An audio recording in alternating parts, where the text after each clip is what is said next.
Hey guys, back again. Talk about a little bit more airbrushing. I just recently moved into this room since my kids have been moving out over the last couple of years. So I have a new spot where I've been, doing my painting and RC stuff. So something I've been wanting to do for a little bit was, build a nice shelf with a clear Lexan face on it, so I could see all my paints and stuff. They're all right within reach there. And I built a little stand just to get my compressor off the floor. It's about 16 inches off the floor. Keeps it real nice and handy. A little bit easier for, so if you have a little shelf or a table or something you can put it on, it's nice to have that right within reach. All right, so that's kind of cool. But anyway, so I got a few different airbrushes laid out here. And some of the questions I had yesterday was, why does my airbrush stop or spatter? There's different reasons for that, but more than anything, it's because, for some reason you're getting a clog or a partial, clog in that tip. And these are different qualities and different sizes of airbrushes. Really, if you're new to airbrushing and you decide to, you're going to go buy in water right off the bat. Well, that's, there's the orifice on that gun is so small. In other words, the spray tip and the mixing orifice. Now I took the cap off of this, the mixing cap off of this, and this is, I don't even know if you guys can see that, but we've all probably taken one of these apart. But that little orifice there is so small that of course you're gonna have a tendency to get clogged. So any kind of a little bit of chunk in your paint or whatever, and I'm gonna kind of tell you how to go about getting past that. But anyways, realistically, for what we do, for the thickness of these paints and stuff, and yeah, you can keep thinning them down. The old Pache was a dandy. Now this one was kind of a pain in the ass because it had the removable little side cup. It's not a gravity feed. So that aspect of it is kind of a pain in the ass. It does take a little bit more to clean this out and stuff. But this is a lot with the number. It comes with 3 needles and mixing caps. So orifice sizes. So the 1, the 3, and the 5. But anyways, this one has the 3 in it right now, and the 5 is even bigger. So if you're doing short course bodies or something, you're blowing that last color on there. Guys that like one color is taking up more of that short course body or stadium truck. The buggies, who cares, but this was actually a pretty good airbrush. They do make this one with the gravity feed cup on it, and I think it's called the VL, but that's really a decent choice. I've had this airbrush for 25 years, and I don't use it as much, but it still works great. And that might be a little bit easier of a solution. So anyways, a lot of times what happens is maybe your paint is old. So at that point, you may need to find a way to, if you notice that it's chunky, to strain it out. And I got a couple different ways to do that. Now, the cool thing about what Parma Fast Cut, what they did with these tubes, as long as this cap is stepped down on there, this stuff is, it stays pretty good in here. There's not much air in here. I don't really see, unless this gets really, really old, that there's a lot of chunks in this particular paint. I really don't feel like it's too much of a problem. I'm not saying it can't happen, but it is. I've had minimal problems with that. So what I've always done is, you start buying your paints, and now you're adding to your collection and shit. I got 40 tubes of stuff here. I date them to make sure, okay, that I'm using the older one, and that the newer one you bought is in your stock, and you finish off the old one first. You're also going to need the tube to thin, especially this fast color, and you're going to be thinning in different amounts. That's going to be a different video. But anyways, and then so now I started getting into these Cretex. And some of their colors, which are these cool wicked colors, the assholes put a black top on the thing.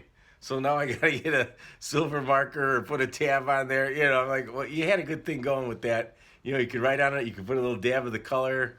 You know, so when I saw this, I was like, ah, fuck, you know. So, anyways, so what I got here, as you are, I'm gonna show you this drawing I have right here. Okay, so let me move this for a second. All right, so this is the needle and the mixing orifice here. So where the air and the fluid mix. As you pull back the needle, the fluid goes through. Okay. Now, if you start getting some chunky paint and you got chunks coming in here, obviously this is exaggerated. This needle is actually sitting through here, but as you move it back and forth, it opens and closes this space right here is what I'm talking about, okay? As you're moving it back right towards the tip, there's going to be this area here that's really easy to clog. It's the smallest area to let the fluid through, okay? And again, you're going to have to find the right thickness for each material, but anyways. So if you do get some chunks in there, then you know, that's going to clog that up right away. Now, the thing is, you can generally get that to blow out of there. All right? So, what I do is, because if you have a you know, if you have the there's a name for it, and I've got it escapes me right now. But you have an airbrush like this, and it's the adjustable tip. When it clogs, you pull it away from what you're working on. Go to your you know, your cleaner rag, and a lot of times what I do is right here on my towel, my work towel, I'll just blow that out real quick. And I'm not even thinking about it. I just blow it out till it's clear again. That probably happens with a color 10 times. Because, like on the drawing, especially when you're shading in that, this little area starts getting filled with dry. As you're moving air and paint through here, you start to close that up. And you'll really have to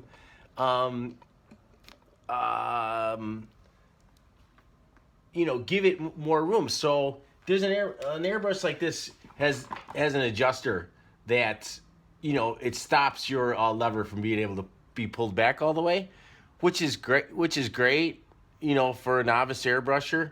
But you're gonna have to mess with that and pull this and be able to pull that back all the way to get that chunky paint to blow by.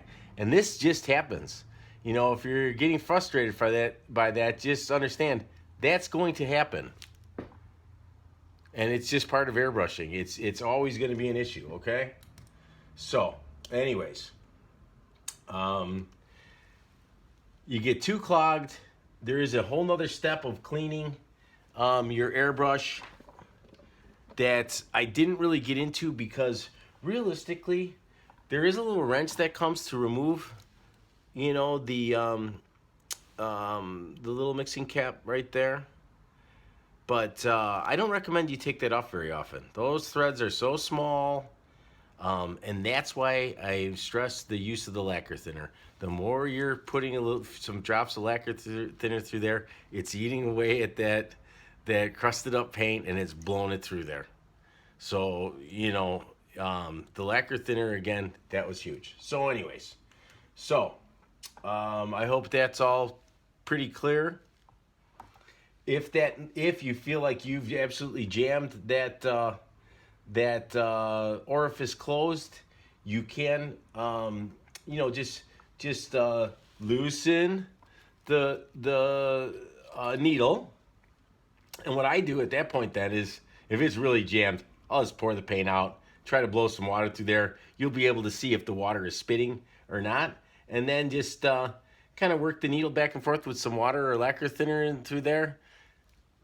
Put it back together, tighten it up, put it back together, and go to town. But anyways, I'm going to talk about how to adjust this in a different segment for some of the different paint viscosities, okay? Because I will actually adjust it here off the needle, and it's a very tiny, this is exaggerated, but I'll pull that in or out for certain materials. But anyways, okay? Or if I'm looking to do, you know, a larger coverage area with the same brush. So this is one of my favorite brushes of all time, by the way, and this is a Thayer and Chandler. This is It's designed for graphic artists. It's got the little bit smaller cup, a real nice airbrush for doing your shading or whatnot. But the once you take this cap apart, you can't disassemble it. It has to go to be rebuilt. I probably used this airbrush on 99% of the bodies I've ever painted. But anyways, because I've had that for probably 30 years. Okay, so Brian was asking about pressure, setting your air pressure, and I know this is a little out of the way, but this compressor has a gauge and a valve for adjusting the air pressure. I'm pretty set that 20 pounds is a lot. That's for doing metallics and black, big, wide open spaces of color. A lot of times I'll adjust anywhere down to as low as 7 or 8 pounds when I'm shading, but I use everything in between, like 7 and 20, 22. And that's why I like to keep my compressor and my control close to where I'm working, so that I can constantly play with that. I might adjust it a couple of times, just during one color. Okay.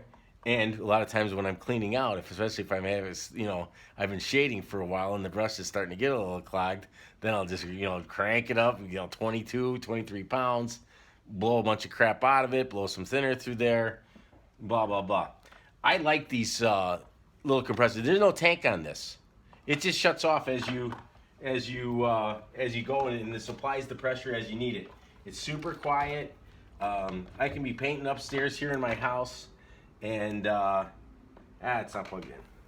I was moving some stuff around here, but really like this. This is not even an expensive one. You can spend a fortune on one of these.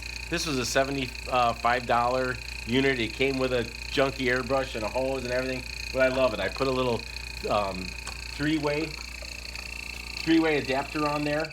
I don't have the hoses connected to the brushes right now, but I have a little three-way adapter because a lot of times I'll have 2 or 3 brushes going.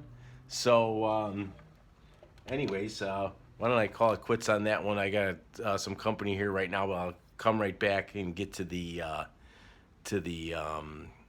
rest of what I was going to talk about here. Thanks.